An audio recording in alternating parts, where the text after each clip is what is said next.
church and hearing the gospel from the, I heard a few times, but I heard it very clear from this pastor. And I know I was just wrestling with this, like, man, where am I going to go when I die? So I remember talking to my youth pastor during that time. I was a senior in high school during this time, back in 2016. And during that time, my youth pastor was talking to me. We actually shared our testimony that night, on that Wednesday night back in May of 2016. And I remember that Sunday morning going into it, I remember going into my youth pastor's office saying, man, I don't think I'm saved.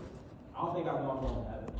So during that time, he shared the gospel with me. He said that, he talked about how we all have fallen short of the glory of God for our ways of sin's death. And he told me that I can accept Jesus Christ into my life this morning.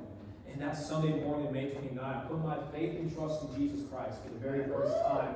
And God He's not done with my life. He hasn't put down the pen. He's not done writing my story. So when I graduated from high school, I went to Bible college. And, during that time in my life, I had this call to ministry. But I didn't know what that looked like.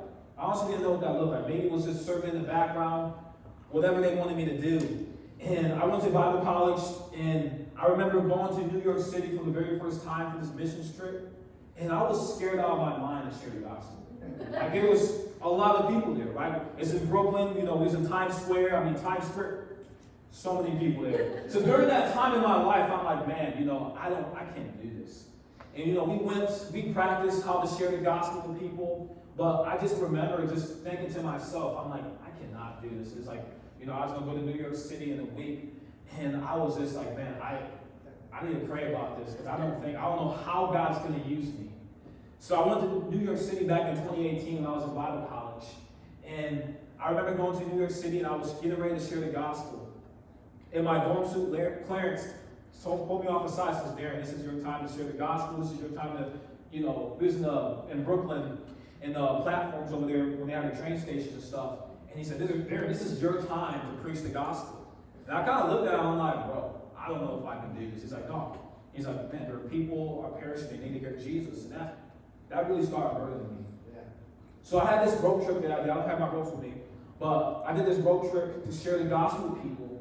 And during that time, I kind of messed up my very first time. And I'm like, you know what? I messed up my road trip. They felt like I had these 3 ropes. They fell down on me. So I picked them back up. I'm like, you know what? My road trip may fail, but Jesus never fails. And I just started preaching the gospel during that time. I was like, you know what? I'm just going to let God use me during this time.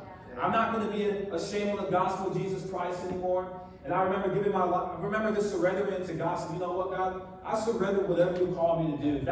If you want me to preach the gospel everywhere I go, I'm going to preach the gospel everywhere I go. No matter what people may say, because when I was in New York, a lot of people, said some pretty mean things to me. But you know what? I was on Jesus' side. I'm here to point people to Jesus, not point people away. So I was trying to be a Christ-like example. So during that time in my life, as going through Bible college, God started stirring up my heart about being a pastor, about being a preacher.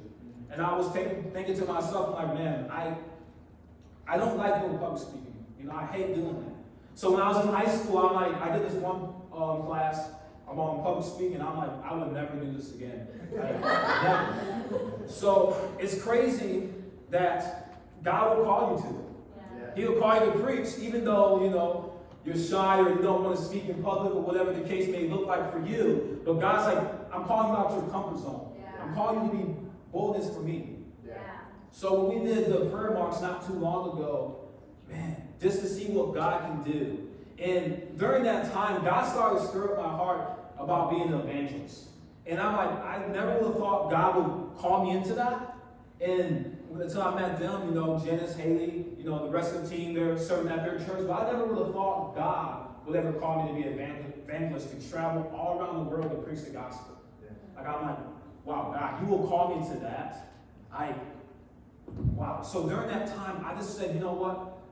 I want to give my all to God. And when God gave me this vision about this prayer march, and I had a chance to baptize my cousins, and we see people get saved. We just prayed over our city, and I'm believing with all my heart that God is going to do a work in our city. Yeah. Even here in Union City, I believe He's going to do a work. In Battle Creek, Kalamazoo, God's going to do a work. But what we need to do as Christians is preach the gospel. You see, the Great Commission is to go all to the world and preach the gospel to everyone. Yeah. He says, go in all the world and preach the gospel. He's commanded us to do So when I was in Acts chapter 4, I was thinking about Peter and John. You know, they got locked up for being bold for Christ, having this boldness for Christ, sharing the gospel with people. And I wanted to share that with you. I'm in Acts chapter 4, verse, I'm going to read 1 through 4 real quick for you guys. It says this, and as they spake unto people, and the captain in the temples of the Celtes came upon them, being grieved that they talked to people, preaching through Jesus, the resurrection from the dead. Verse 3, it says this, and they laid hands on them, and put them and hold them onto the next day. For it was now eventide. Let me go down to verse chapter 12. It says this. This is powerful to me.